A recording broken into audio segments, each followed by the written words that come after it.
ท่านนางวารีเวชพงษ์และอีก5คนถูกปลดออกจากสสได้โดยให้เหตุผลว่า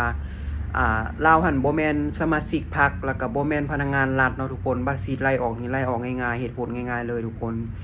นก็อาจสิเคยเห็นเกี่ยวกับลาวเว้าเกี่ยวกับcryptocurrency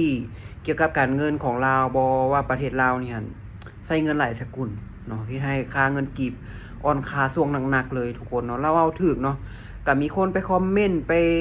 คอมเมนต์ว่าลาวหันเว้าถูกเนาะเว้าถูกใจประชาชนคนลาวก็มักลาวเนาะทุกคนเสียดายเนาะทุกคนเสียดายสสคนที่แบบเป็นหน้าเป็นตาให้กับประเทศนะทุกคน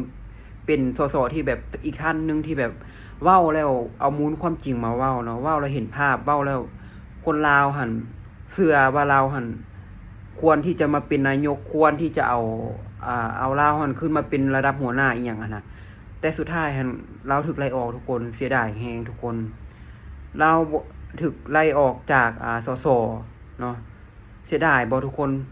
คิดเห็นจังได๋คอมเมนต์มาเด้อทุกคนเด้อ